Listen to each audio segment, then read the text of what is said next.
तर आता संजय राऊत आणि मुख्यमंत्री एकनाथ शिंदे यांना देखील आरोपीच्या पिंजऱ्यामध्ये उभं केलेलं आहे।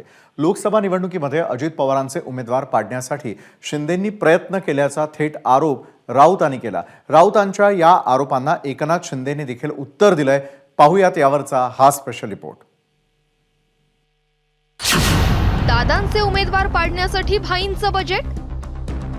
महायुतीत भाजपच्या खांद्याला खांदा लावून शिंदेंची शिवसेना आणि अजित पवारांची राष्ट्रवादी निवडणुकीच्या मैदानात उतरली।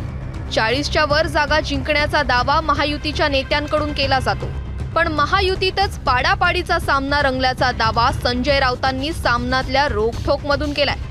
अजितदादांचे उमेदवार पाडण्यासाठी खुद्द शिंदेंनीच वेगळं बजेट तयार केलं होतं असा राऊतांचा आरोप आहे।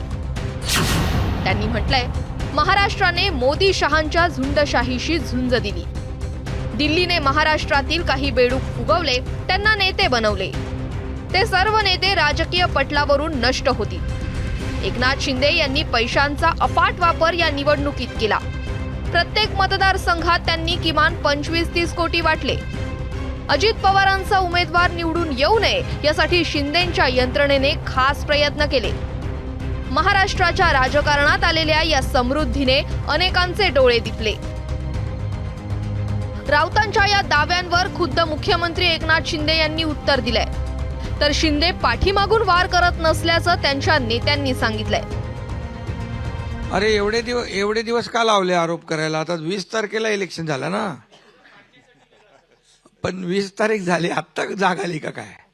अरे बा, आता नाले सफाई आम्ही करतोय, तिजोरी साफ करण्याची ज्यांना सवय आहे, आम्ही नाले सफाई तर करू द्या आम्हाला। इतके वर्ष एवढा मेट्रिक टन काढला, एवढं हे केलं, आणि त्याच्या नावाखाली जी काय हातकी सफाई झाली, ते आता ते आता त्याची चिंता आता त्यांनी आता आमच्यावर सोडावी नाले सफाईची। संजय राऊतने आरोप करण्याला काही तथ्य नाही, अर्थही नाही तो। हाच आरोप जर अजितदादांनी केला असता तर त्याला महत्त्व प्राप्त होतं।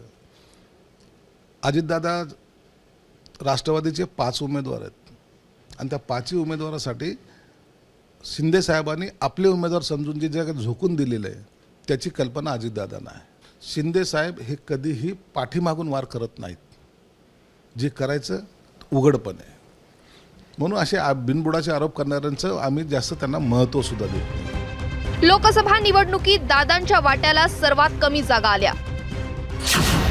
भाजपला सर्वाधिक 28 जागा मिळाल्या, शिवसेनेला 15 जागा, अजित पवारांच्या राष्ट्रवादीला 4 जागा, तर रासपला 1 जागा मिळाली। राज्यात भाजप आणि शिंदेंची शिवसेना यांच्या सरकारचा कारभार सुरू असतानाच अजित पवारांची सत्तेत एंट्री झाली। मुख्यमंत्री होण्याआधीच अजितदादा महायुतीत आल्याच्या वावड्या त्यावेळी उठल्या, त्यामुळे शिंदे नाराज असल्याच्या चर्चांना उत आला।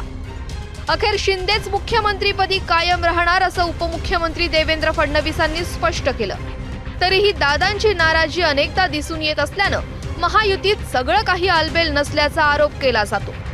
त्यामुळेच दादा विरुद्ध भाईंमधला हा तथाकथित संघर्ष निवडणुकीच्या मैदानात उमेदवार पाडण्यापर्यंत गेलाय का, हा प्रश्न राऊतांच्या आरोपांमुळे उपस्थित झालाय। या सर्वांचं उत्तर तर लवकरच मिळेल। ब्युरो रिपोर्ट, एबीपी माझा। एबीपी माझा, उघडा डोळे बघा नीट।